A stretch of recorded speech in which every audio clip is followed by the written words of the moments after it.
Welcome to another exciting episode of Today with Tally.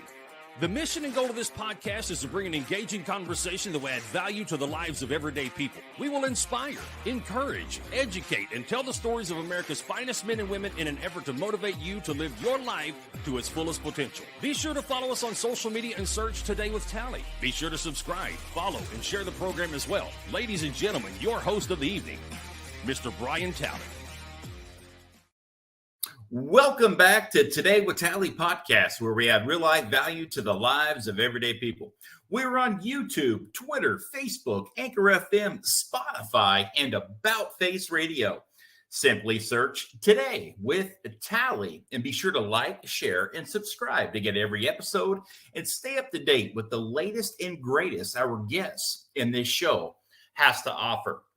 Folks, today's show sponsor is author John Henley.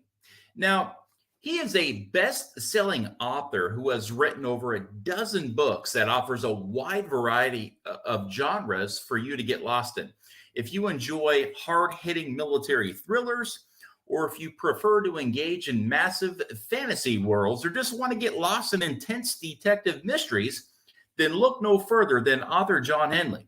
His books are all available online at authorjohnhenley.com. John is a U.S. Navy veteran and a former officer of the CIA.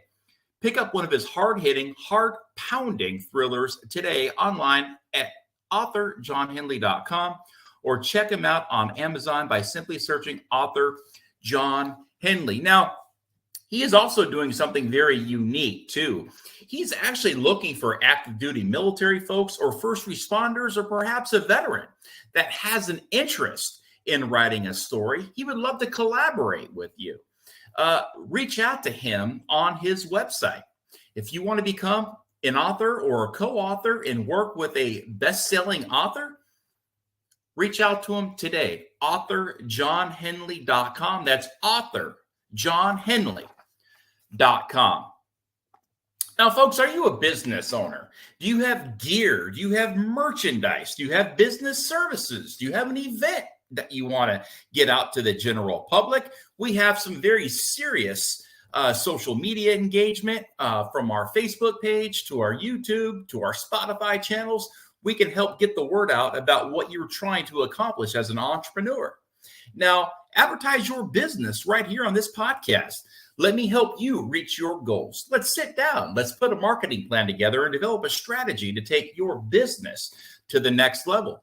All you got to do is just give me a call, 951-294-7259, or drop me an email today to thetallybill@gmail.com. That's thetallybill@gmail.com. Now, folks, we have a very, very unique and interesting guest on our show today. We will be joined by Gilberto DeLeon, a U.S. Army captain, and he is a U.S. Army combat veteran as well. And with that, I want to bring in Gilberto to the program so we could talk a little bit about what his mission is and what he is doing, advocating not only in the active duty military community, but in the veteran community as well. How are you, Captain? I'm doing great, and thanks for having me on, Brian. Look, the pleasure is all mine. First and foremost, I want to apologize on behalf of America for everything and all the injustices that you and thousands of other U.S. Army soldiers have gone through over, the past decade.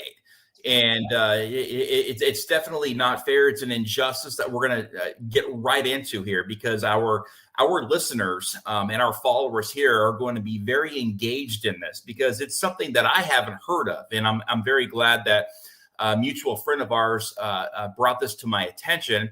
I have spent hours over the last week doing my own research into this, and I'm literally dumbfounded on how this is all unfolded here.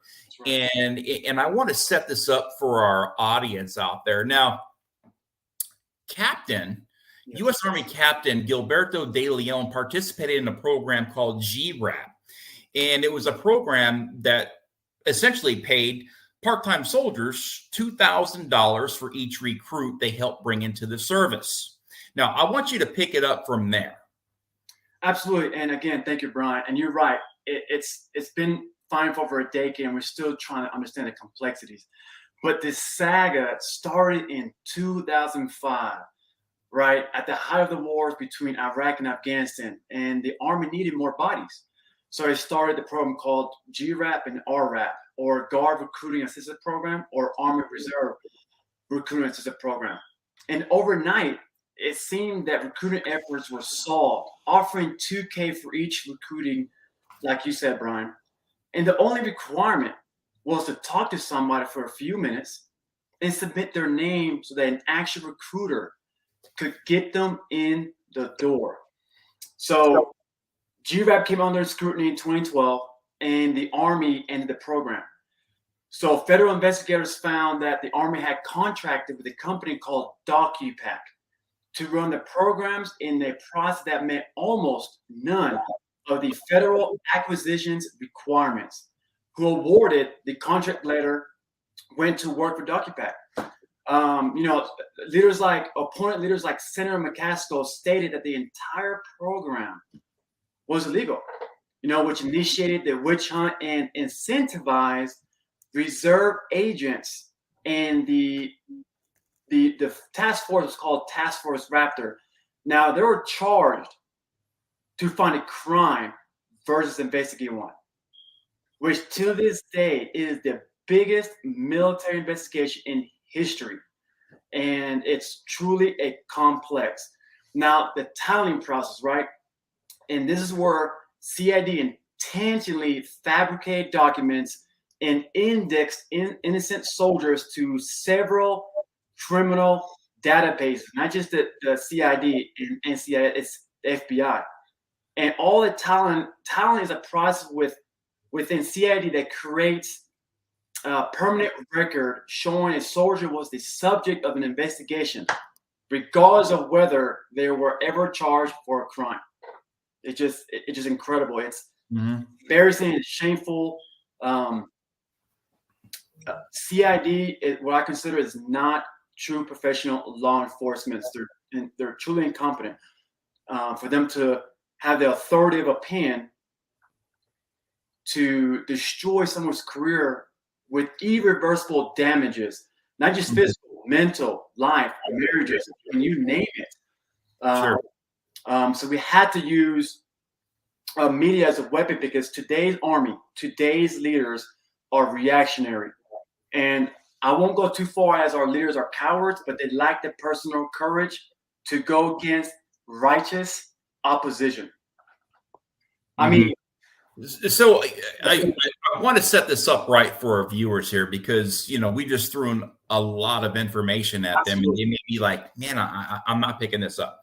So in 2005, the U.S. military created a program called the National Guard Recruiting Assistance Program. Correct. So essentially what they did is they went to folks like you. Yes.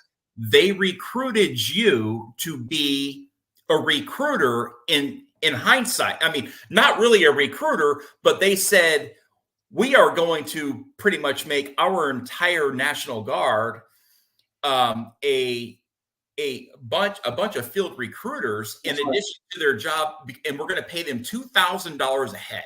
Right. So whoever they bring into the Army, whoever they sign up, they're going to get $1,000 when you put them on deck. That's okay, at MEPS. And then once they graduate from boot camp, you're going to get another $1,000. Okay. So you need to make sure that you're not recruiting just someone that's going to sign on the dotted line and then leave boot camp. They make sure that you get your first 1,000 up front and then your second 1,000 after they become a U.S. Army soldier, because they needed people to join. Nobody was joining. Like you said, the height of the war, they needed bodies. So again, they recruit you to go out and do the work of a recruiter and pretty much give them the names of people who would be good applicants. Now, each body was $2,000. And you said, man, I know some guys that could be in the Army. You went and recruited them. That's right. Okay. So how did we end up where we are right now? If the Army, if the U.S. military created a program called the National Guard Recruiting Assistance Program, and they promised to pay out $2,000 per head. How did we end up where we are right now with all these Army CID investigations and these fraudulent allegations of crimes being committed? That's right. Yes, and thank you for explaining that, but you're right. So we ended up here simply because it was, one, they didn't go through the proper protocols to stand up GRAP, right? And it was completely mismanaged. And to be clear, there were actual fraud or kickbacks, right? Like if you were a actual recruiter, an actual hard-strap song first class recruiter, and me, a guy like me, and a recruitment assistant, just a young sergeant or staff sergeant, they will enlist our help. We off duty, we'll go to campus and be like, hey, are you interested to go? I can tell you more.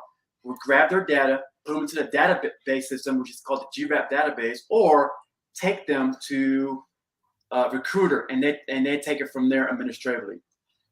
But the kickback was when hard recruiters were like, hey, if I find a guy, you put him in the system and I'll give you a kickback. So there was actual fraud. But if you look at Fox News, there was not as much, nearly as much fraud as Senator McCosker or the Army portrayed to be. Completely none. And if there were fraud, they were already prosecuted.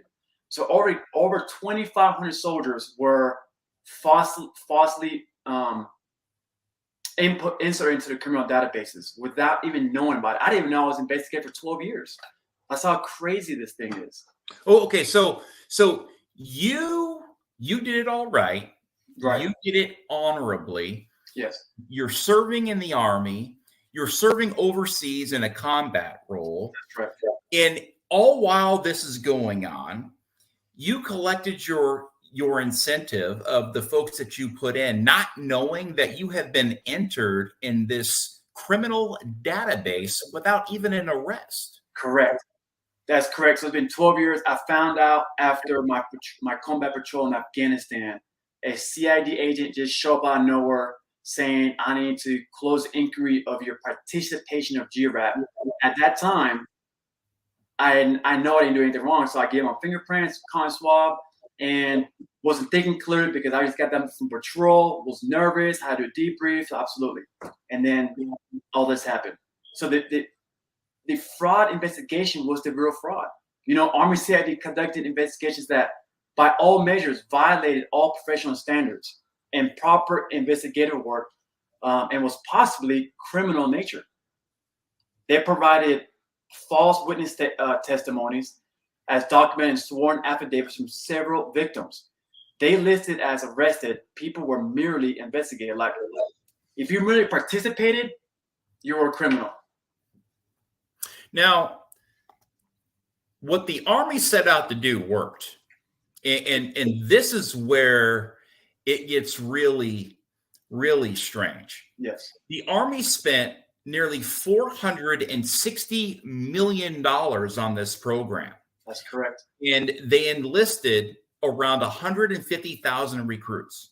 So because of that $2,000 incentive that they put on the backs of their own U.S. Army soldiers, you guys went to work. Mm-hmm. And it's a lot to recruit somebody. I mean, that's a lot of time. That is sacrifice. That's commitment. Okay. That's right. It's not easy to go out and put a guy on deck to join the Army. So because of the incentive, our U.S. Treasury Department through the DOD paid out nearly $460 million. Again, 150,000 recruits. If it wasn't for this program, we would have never made our mission. And who knows where we would have been without additional 150,000 boots on the ground in a combat role overseas, again, from 2005. And it's 2023, and we're still talking about this. That's right. That's right. Because we're just now getting to the meats and potatoes, to the sausage making of how this all happened, if you will. That's right.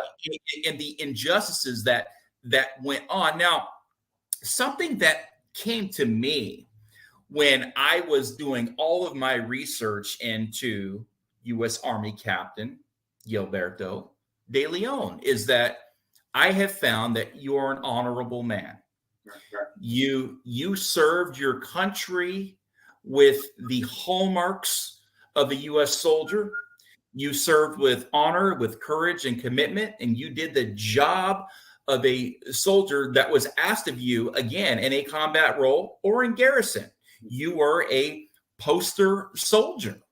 Right. And, somebody that could be looked upon as a leader. Now, when this all came down, this had to been some sort of a absolute mental and emotional roller coaster, because now you have been assassinated. Your character has been absolutely assassinated by the very institution that you have sworn to uphold and defend, the Constitution of the United States of America. This is just, again, it is, I'm dumbfounded on how this can actually go on. Your character assassination, you have a great family, a beautiful family. And again, you've done everything the right way. So because there was a few bad actors in this scandal, they treated everybody as if they were criminals without the right to due process. That's right. That's right. You said, to your point, without due process, constitutional breach. And you said that perfectly, Brian. Like, in order to fix this, there needs to be a congressional hearing that exposes how off the rails GRAP investigation was. I mean, they started out as an exaggeration of the amount of fraud, right? The Senate testimony said that CID's task force Raptor in motion said there was $100 million worth of fraud. This estimate was off by around $99 million, to the point where you said earlier, Brian. And back to the emotional roller coaster, if you don't mind, I'd like to elaborate that a little bit, because you're right. Because I've been following your journey. We did the VA, and although different circumstance, but I can only imagine the emotional burden, the atrocities, the mental degradation that happened to us. So I understand intimately what you went through. So imagine this happened in Afghanistan. I mean, there was times where my identity was stolen. My security and stability was stolen. I was in combat, and I was afraid to communicate to my wife that now my life is 180% degree flopped. There was times where, like, the best way to provide for your family is what? To get killed in action, right? Mm-hmm. There was times like, man, this is the best way out, because there was no successful stories of a GRAP victim, not one. And the only reason I know that, because I worked with a 2 or 3-star general. He was able to find out from General Brittle at the Pentagon that there's not been one successful story. So when I found that one key information, I had to go to the media. I had to weaponize it, because our leaders today, like you said, Brian, are reactionary. They lack personal courage. And the only way to fix this is through congressional hearings, and for them to invite me to DC with my committee and with the nonprofit we have established. Now, yes, you are right. I had to go to DC to right a wrong, and we don't wake up in the morning one day and say, "Oh, I'm going to become an advocate because everything's great." We become advocates because we have been railroaded by the system. Out of necessity. And instead of sitting back and doing nothing about it, we engage in an honorable way. We're not out burning stuff down. We are using the power of the pen. That's right. Okay, to make positive change in our communities and in our country, the way that our system, right, is designed. We the people, right? This is a country for us, by us, we the people. We are an all voluntary military service. That's right. Right? And so when these injustices occur, it's our duty. It's our duty as Americans to stand up and say, guys, this is not right. We have got to do better here. You guys can't completely put a bait and switch out there and then turn your backs on all these honorable men and women who have done the job of the U.S. Army recruiting program when they're not even recruiters. All they did is picked up the phone and called their best friends and their buddies and everybody that they know and said, hey, if you join, I get $2,000. Yeah. How about that? Right. And so again, they go out and they have you do the dirty work. And then once the dirty work's been done, doing all the hard stuff, That's right. they scream fraud, fraud, fraud. And again, you have been proven guilty before your day in court, but you never had that day in court because, again, in my case, I had my right to due process strip, as you have as well. Now, when this all happened, the Army Criminal Investigation Division set out to investigate all 100,000 plus of these cases who had earned money through the recruit program called the GRAP program. Now, when were you notified that you were under investigation by the Army Criminal Investigation Division? It was during a combat in Afghanistan. Once I got notified that I made the rank of major through, typical board process, right? I got selected for major. And once you make the rank of a Sergeant First Class, which takes Congress, or a field grade, which takes Congress, you have to go through a back screening, a DROG screening. That's when this popped up. And I'm like, what is this DROG? Why am I charged with larceny, fraud, theft of government funds? Like, what is this? Why is the state that I was arrested? Like, I was dumbfounded, could not breathe, and it was hard to digest what was happening. So you're a veteran. Think about this. In the military, we have a systemic issue. We have 10 days to do rebuttal, to fight for our innocence after the Army says you're guilty until proven innocent. So imagine me as an officer of a 12-man team going on patrols, and they had to fight against another terrorist, which is our own government. Foreign, domestic. I had to fight against my own government to prove innocence. 2 wars I was fighting in Afghanistan. It was just, imagine the mental bandwidth. It was, I can't even explain it. It was an atrocity. It was an abortion. It was crazy. And you said something earlier, Brian, about navigating the bureaucratic and the political terrain. So if you look at this picture right here, I'm not sure if you can see, it's Lady Justice, right? And right here is an unbalanced scale system. And have someone draw this. It's the White House, the Pentagon. It's higher than the other scale to illustrate that the Pentagon is unbalanced. The accountability stops at the Pentagon. And these soldiers represent GRAP, or guys like you, Brian, fighting and navigating the political and bureaucratic terrain just to be heard.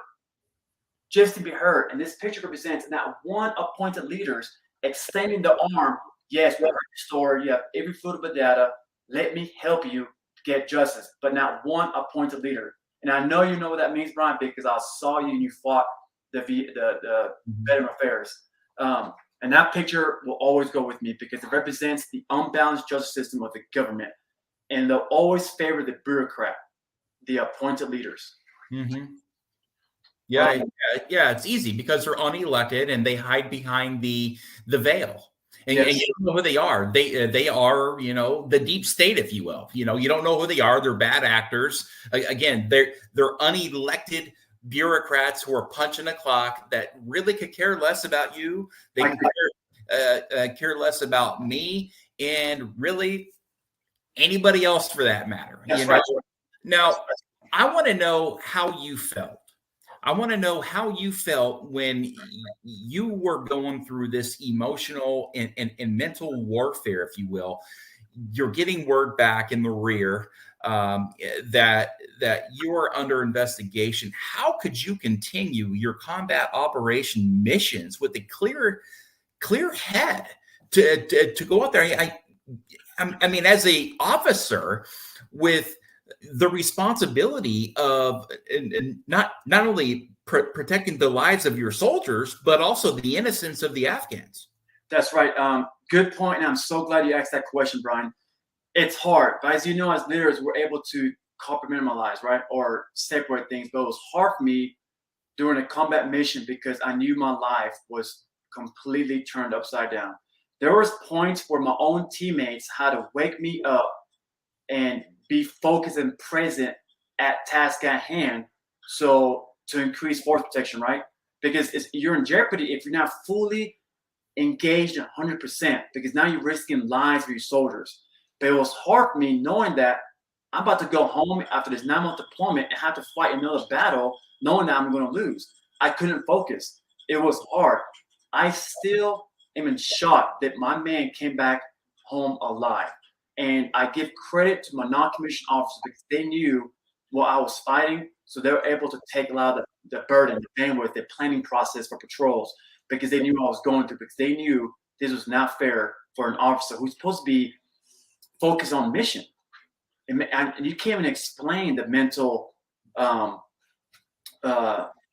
degradedness that occurred to me there. You know what I'm saying? Just, it's hard to fathom and hard to articulate to people. And the only people who understand are guys like you who are veteran and understand the mental requirement for a combat patrol. And then now you throw another government trying to destroy you, you know, treating you as a terrorist. I was getting treated as a terrorist. You know, like, so Senator McCaskill had a mission. General Quantock, General Clyde was like, there's fraud. We got to investigate everybody. So CID agents had to create a scenario where perfectly legitimate protocols working for a private company became evidence of felony, that theft against the United States.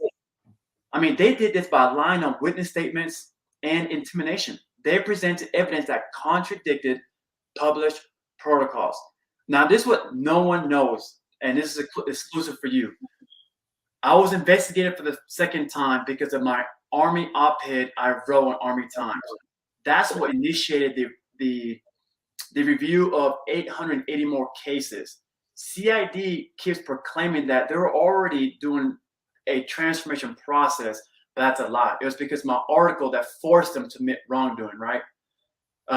But in order to protect the narrative, they sent a 19-year-old, 20-year-old agent to investigate me who couldn't even spell the word GRAP. And I had that in recording. A week later, guess what? The same faulty assumptions, I ended up with the same faulty ruling. It still proved me guilty because the Army was trying to protect their narrative. So they went to Fox News and they were forced again. And then I realized by doing a further, more comprehensive review that I was right this whole time. Obviously, I had a team behind me support me. Liz Ullman, the president of a nonprofit, Defender Protectors, was able to provide irrefutable data to the director of CID. So I was actually investigated 3 times. The first 2 times, they stuck to their guns to protect the narrative. Now, what does that say about our leaders? There's some coaching going around the Pentagon. Hey, this guy, this captain is making us look bad. Let's make sure the second case is still the same. I promise you that's what happened. I promise you. But we had to go off Fox News. And when you went on Fox News did the honorable thing. They reached out to the U.S. Army for comment, and to add insult to veritable injury, the U.S. Army declined to comment. And so when they declined to comment, they typically know, I don't know what to say. What do we say? But not having that comment shows weakness, because they preach to us accountability. That's right. They preach to us transparency. That's right. They preach to us, integrity and honor and courage and commitment. And if the very institution that you are working for, the United States of America, can't even offer that to the folks that they have literally destroyed their lives, I mean, some of these soldiers didn't even know that they were under investigation until they got out and they tried to buy a house and they couldn't buy a house. That's right. There's all these allegations here that says that they're, that they've been, subject to serious crimes and this and that by the federal government, and have labeled them, as being, criminals. That's right. When it comes to credit cards, they couldn't get a credit card. They couldn't buy a car. Mm-hmm. Talk about how this has destroyed the lives of so many good, innocent men and women who were just doing what the Army told them to do. That's and right. That's to go recruit soldiers, and we're going to give you $2,000 a head. Now, I want to know, how did your family feel about this? I mean, I bet your wife had to have been going through some very hard and difficult moments raising your kids, your children, while you're serving overseas when all this drops on you. Absolutely. I'll go on. I won't go into too much details, but just know that my wife ended up in severe depression because, as you know, when you're deployed, how can I fight for justice when I got to focus on combat? So she had to take the brunt of it. She had to do her own investigations, and she's the one that found out there was fabrication involved.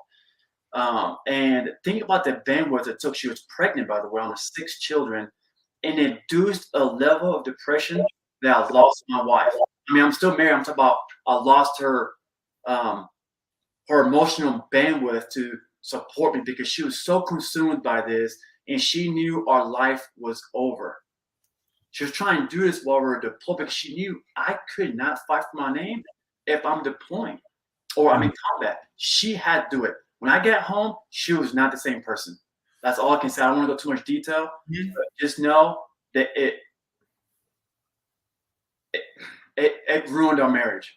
Just put it that way, Brian. And I can imagine, your name has been run through the mud Right. for no reason, and again with no due process. And any time in America when our names are run through the mud without the right to due process, again, I never. What has happened to the innocent until proven guilty? Right. That is no longer a thing, and I don't know how we lost that, why we lost it, but again, we have lost our way as Americans. We have lost our way as a country, and the only way to get that back is to have good, honorable men and women like your counterpart, Mrs. Ullman, to stand up in the face of adversity and to fight for what's right, for not only the people that are serving now, but for future generations, because that's who we are as Americans. Now, the Army CID labeled you all for, and they gave you a title of committing serious crimes. Right. Again, you and all these other soldiers were never arrested, Mm-hmm. but you were all reported to the National Crime Information Center. That's right. Okay. And when you were reported to there, they were classified as arrests. How could that constitutionally happen? That's right. And I think it's because, again, these agents, Task Force Raptor, were reservists. They were pulling active duty. So they were incentivized to find crime. So think about that. Now you got young agents incentivized to find crime. They're going to do whatever they can to stay on active duty to keep the income. So they're going to copy and paste, fabricate documents, and their opinion alone is enough to enter the database. Sometimes they're going to defer to a JAG. And here's another problem. The JAG Corps in the military is the problem. These captains that when a CID agent comes to this Captain JAG, hey, here's Sergeant DeLeon's GRAP, here's everything I've done. Those lawyers, no offense to them, they're really busy, right? The JAG captain, they're like, hey, I defer to you. You're the agent. You're supposed to be the professional law enforcement. I defer to you. Guess what they do? Sign it. I concur with the opinion, not a fact. Now, from that, it gets submitted to the FBI and to the FBI without deliberate work from the JAG Corps. From the JAG Corps. That's the reason why I've been emailing weekly to the entire Pentagon, including Brigadier General Mendelson, who's the highest general corps, to show them, hey, your JAG Corps is messed up. There's a culture problem, there's an educational problem, and the JAG captains, majors, are not doing due process by checking the work of young agents that are not considered real law enforcement. You know what I'm saying? I mean, the work done through GRAP was outside any military responsibility. The Army had no business investigating citizens working for a private company. That Posse Comitatus Act. No business at all. What was the Army's motivation to do this? I think is one, to protect the optics and protect the narrative, right? Senator McCaskill, General Quantack, They were on scrutiny. Why there was so much money, fraud, and kickbacks. So obviously, typical Army fashion is a knee-jerk reaction. So I got to immediately answer. I can fix this problem right away. Let's do an investigation. Knee-jerk reaction. Let's investigate everybody involved to recuperate a lot of the money back. In reality, their approach was wrong to begin with. They didn't hire real professional law enforcement. They didn't seek counsel from professional lawyers. They did it all within in-house. This is the reason why we need congressional hearing, because CID cannot be conducting an independent review of their own wrongdoing. Now, obviously, you've been humiliated. Yes, my name destroyed. You and thousands of others, and that betrayal hurts. I can only imagine the betrayal. That's right. That you feel again after serving your country, not only here at home in garrison, but overseas in combat with bullets flying over your head as you're being investigated for fraud that were never, no wrongdoings were ever found. I agree. And to take it, a one step further, you guys get out. And again, like I was saying, so many of these soldiers never even knew, right? But they were on the FBI's background checks. So that meant that when that soldier who got out, maybe that infantryman was wanting to go get a hunting rifle, he would get denied a weapon with no criminal record because of what the Army CID sent to the National Criminal Database. Again, how does that make that soldier feel when he can't even buy a weapon? Do you understand, like what he's feeling? Like, oh wow, I'm with my dad or I'm with my good buddies over here. We're buying a rifle, and I've literally been denied an FBI background check, and I've done nothing wrong. So now your friends are like, oh, what did he do? That's right. He must have done something, but really, he did nothing. That's a sad story, and there's thousands of more, and there's a lot of them. I met a guy, there's a special forces guy, 18 deployments, and was denied a loan. 18 deployments, 18, and was denied because of this. And now his title is removed, clear, but the damage has already been destroyed. Now, Brian, let me ask you a question. How would you feel that the people that birthed this program had no accountability and they retire with full benefits? Now, imagine how it destroys the psyche of the victim. How would you feel if it happened to you? These leaders who instituted this program are retired with full benefits. Incredible. Yeah, it's hard. Yeah. How could you sleep at night knowing that you've destroyed the lives of so many good men and women? Yep. And that's what I asked myself all of 2017, 2018, and 2019. In my case, when I was railroaded and uncovered this VA medical malpractice loophole that's denied, rightful compensation and the right to due process to, hundreds of thousands of injured veterans that have been injured due to no fault of their own in VA medical hospitals. I agree. It's how did we get here? I don't know. And I love your t-shirt where it says transparency, accountability, and veteran rights. I mean, think about this. People went to prison or had to take plea deals to avoid prison. There were suicides. I'm not going to mention their names, but there were suicides, careers and lives destroyed. That's why there needs to be an outside investigation entity that reveals how Army can operate in such a way that violates constitutional rights of the people who have honorably served this country, like you said, Brian. Mm-hmm. I'm going to think about this. The Army Director of CID, former Army Director of CID, Greensuiter, left CID to become the Inspector General of the Army. How was she able to move up and not be held accountable? Now there's a civilian director, which is the indicator that, hey, we can't have Greensuiters here because they're not doing the right job. It's crazy. People who tried to report the shocking practices of CID agents was turned away by the very people who enabled those practices. Mm-hmm. And look, you're a good soldier. You're a great soldier. You're a U.S. Army Ranger. I mean, you've done everything the right way. I've seen all the photos of you collaborating with the Afghans, with you collaborating with your team in the field. I mean, a leader, somebody that you want on your team when you are engaging the enemy in a firefight or whatever it may be. That's right.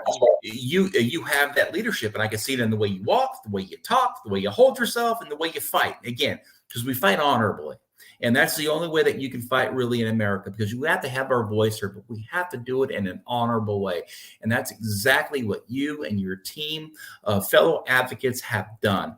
But the sad thing here, another sad thing here, is that when you do well in life, when you do well at work, in your place of employment, you are rewarded.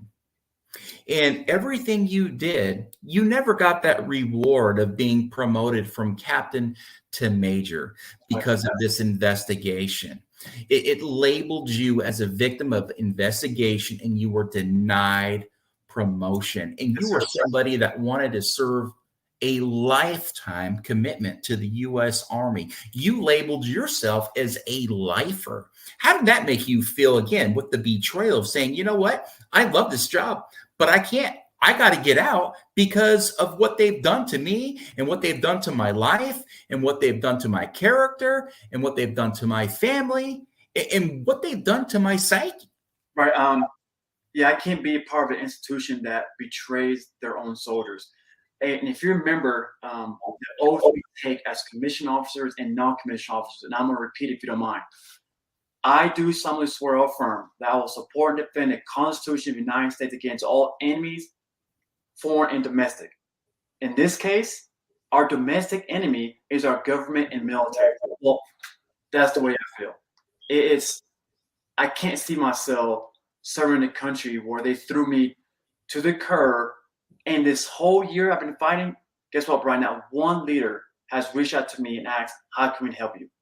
And when Fox News came out, when the CID and Army has admitted wrongdoing, to this point, to this day, not one has reached out to me and said, Gil, congratulations. What you did for 2,500 soldiers was a remarkable feat. Now one person called me, either to congratulate me or to express concern or sympathy. None. What does that say about our today's leaders? Look at the dangerously low numbers of recruitment in the Army, but now they want to rebirth another program. Now, Brian, how would you feel if now this new program they're instituting in Oklahoma called GRIT, I think, if you get up to 5 soldiers, you get an MSM. There's some soldiers who deploy and only get MSM, but now we're about to reward soldiers who just recruit an MSM. Think about that. That's the indicator that the Army is desperate to get numbers, but they're doing it in the wrong way. And I'll promise you this program will crash again. Now, you, I believe, if I did my research correctly, were the first soldier to have your false arrest record cleared in connection. Yes, I was personally called. With the now defunct, program, if you will, the National Guard recruiting program known as GRAP. How did that come down range when you found out that you have finally been cleared in connection with this false allegation and your name has now been put back on the map as a honorable man who never did anything wrong, but we just ruined your life for so many years and your marriage and your career? That's right. I'm going to say it, Brian. And hopefully you can understand this, and whoever's watching this, I actually didn't feel any excitement. I felt neutral because it never happened to begin with. Mm-hmm. And it should be something I had to earn. I earned my major, right? Now, our leaders think that removing the criminal titles that the Army Criminal Investigation Division intentionally fabricated index constitutes as justice served or accountability achieved. They think by removing my title, they did good. Shine by shine, they did good. we achieved justice. That's not it. Our career is destroyed. How pathetic is our current appointed leaders? Now, I'm about to say some names, man. There's, Gary Brito, James McConville, Christian Wormuth, Gregory D. Ford, Douglas Moore failed to get directly involved. In fact, former Secretary of Defense, former Secretary of the Army, Mark Esper, agreed with this debacle and how tainted this was. His only fault was he did not pick up the phone and call director of CID at that time to say, hey, this whole thing is a mess. But that didn't happen. Now we're 10 years further down the road fighting. The current Sec Army and Sec Def, now that they admitted wrongdoing, they need to call CID and remove all titles and compensate. I mean, I am not going to stop fighting, Brian, until every single soldier achieves justice or until I receive my number that I have in my mind for compensation. And I'm not going to say that in public now, but I do have a number. But I will not fight until justice is served for all veterans so they can move on with their lives. Mm-hmm. I mean, think about you, Brian, what you did, the mountains you had to climb. You know how hard it was? No matter what justice you achieve, and I see all your wars through the legislature, it still haunts you regardless if you achieve success. Oh, absolutely. Every second, every minute, every hour of every single day, I remember it and I feel it. You want to know why? Because I live in permanent pain. My spine, my bladder, my kidney, my hips are going now. Yes. My sciatic, the 4-month-long negligence and malpractice that ate my spine, an infection, a bone-eating staph infection that ate me alive. I feel it every single day. Yes. And to have that lack of transparency and that lack of accountability and that lack of justice, it hurts me still to this day. I'm a happy man these days. I have began to get 1% better because my kids and my family deserve that. And I'm not a quitter. But at the end of the day, man, it is something that we have to do because we couldn't live with ourselves knowing that there is something that we could do to protect others and our fellow veterans. Because if we don't, who will? It's going to take leaders like you, Brian. And I'm gonna congratulate you because just imagine that the bandwidth and work and research you have to do for every other, not just you have. There's so many other systemic issues that you have to research and advocate. The military needs to recognize your efforts for that. That alone is incredible. Our leaders today lack personal courage. And it takes guys like you and guys like me to make sure they're not doing it to protect the narrative and reputation for what is right. Mm-hmm. They need to serve. In my opinion, the higher your rank is, the more you need to serve. Yeah. Bottom line up front. And which is it's just crazy ironic that they want to institute another program. It's just phenomenal. And too, and in my fight, I did it for the good of the country. That's right. My claims were denied. Yes. They denied me from a loophole from 1946. And you can't go in there and change congressional law and change federal law to just turn right around and benefit from it. It doesn't work that way. You're right.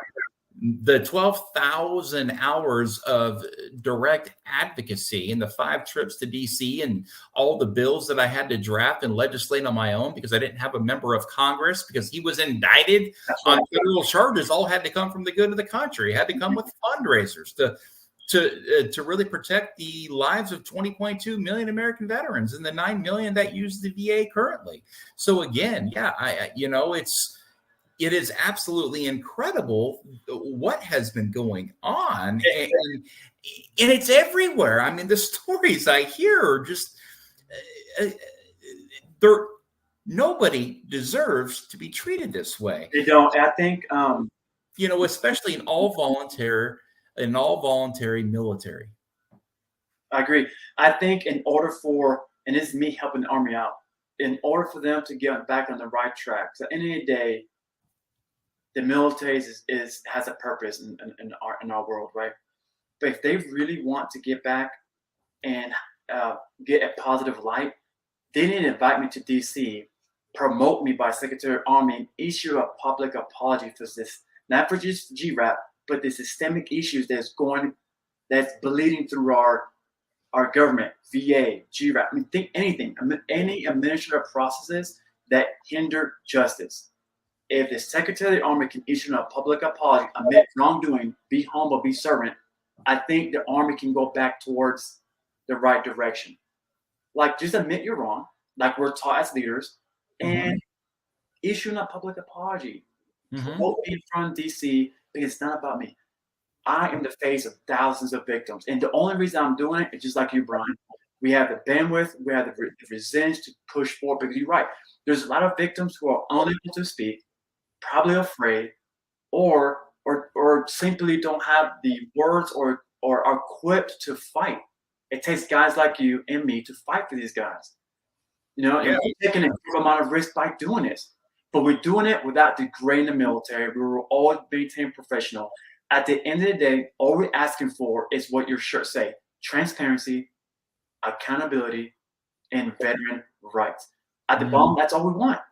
Right. That's all we want. And this is the reason why, and you're right, the reason advocates become advocates is out of necessity or there's a demand.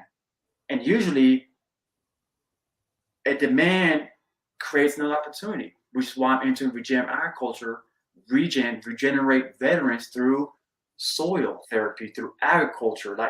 And one leads to another. Your problem, your issues with the VA and your fight led you to create a podcast and for you to be nationally recognized. So one led to another. That's the silver lining. But now you're the right guy to continue fighting in this sphere, advocating. I'm going to do the same thing in regenerative agriculture. And I can totally relate to how you felt when you were the first soldier to have that false arrest completely removed from your record. There was nothing to celebrate because it should have never happened. And so if you show some sort of celebration that says, "Oh, I won," but really, what did you win? That's right. You've been slandered, you've been humiliated, you've been betrayed, you've lost a career. Again, there was no celebration here, but you could at least say, "Hey, they've at least remove that flag so I can go on with my life now. If I need a purpose, purchase a home or a new car or a rifle or a credit card, whatever it may be, I could at least live my life without that in the back of my head, always saying, oh my God, are they going to label me as a criminal? Because again, you've done everything the right way. And that's the most difficult thing to understand in a lot of these cases of military and veteran injustice is that 99% of the time, the people have done it the right way and they have been railroaded. And I agree. I do take pride in providing justice for thousands of soldier members. The only kicker is typical old Army fashion way or military. Now they want us to go through more bureaucratic processes to get our rank back after I made it wrong, which makes no sense. But it is what it is at this point. Your fight is far from over. You are advocating for justice and accountability for thousands of lives that have been ruined. Like you said, you want a ceremony in DC. Right. You want a public apology, and you want to be promoted to major. And you want the Army, the Secretary of the Army, to do it. Yes.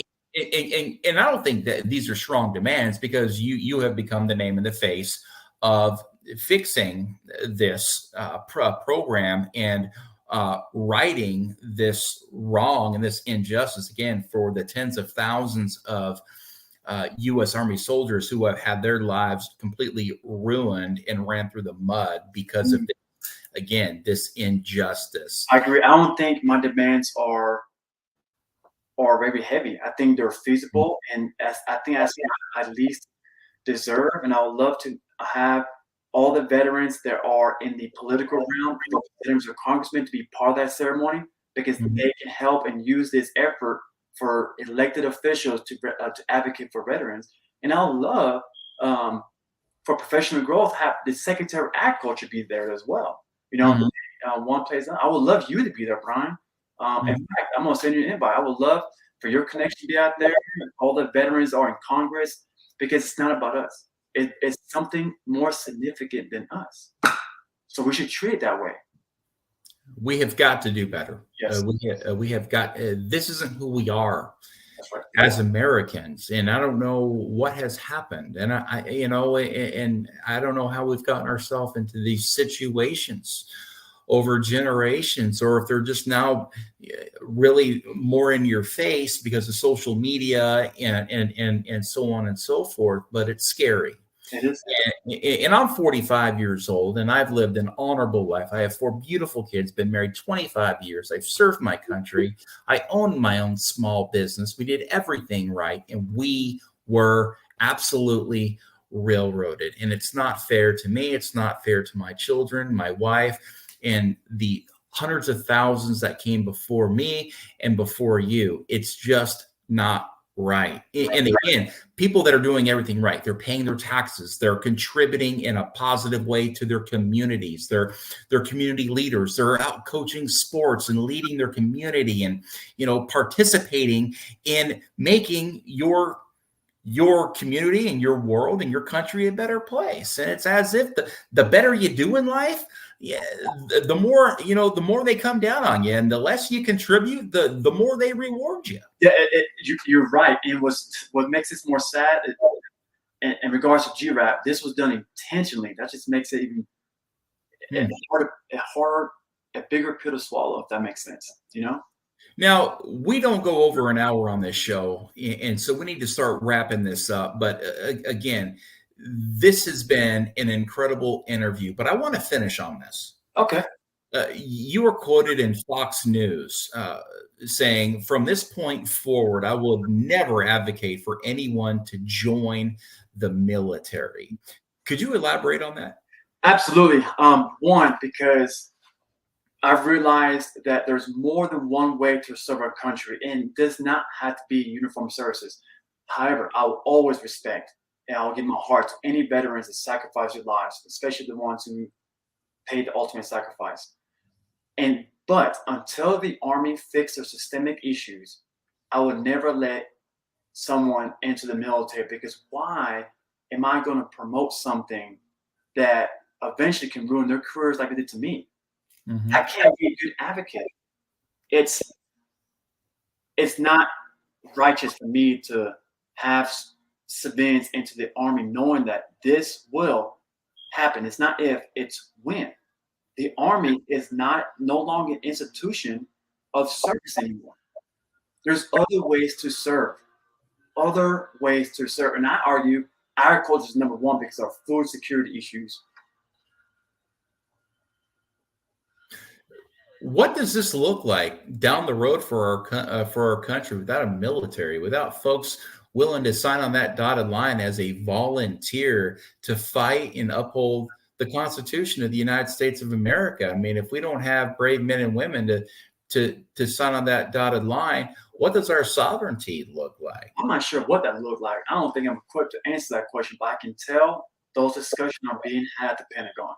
Because think about it's already all over it's saturated in the media of how dangerous our recruiting efforts are, and they're desperate. They're so desperate, they're reinstituting the same program that my career got railroaded on. Mm-hmm. Think about that. But I just know that discussions are being had at the Pentagon. Because that's a very serious question to answer, Brian. That's a topic. That's another topic of discussion.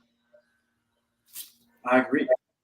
We are living in some sad times, but like Sean Hannity says, don't let your heart be troubled. We will somehow, some way make it through these challenging times and these obstacles, and it will only make us stronger if it doesn't kill us first.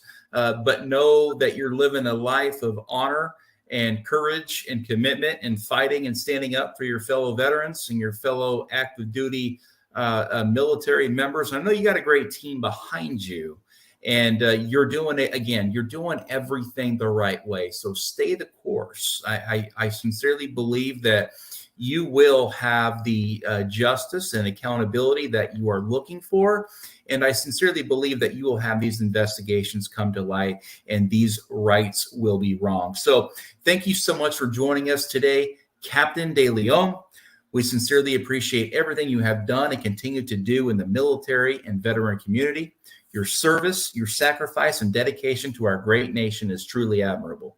Thank you, Brian. Thank you for your servant leadership and taking the time to hear my story. Yes, sir. Folks, remember to stay inspired, stay encouraged, stay motivated, and always stay in the fight. Until next time, for Today with Tally, this is Brian Tally. Good night.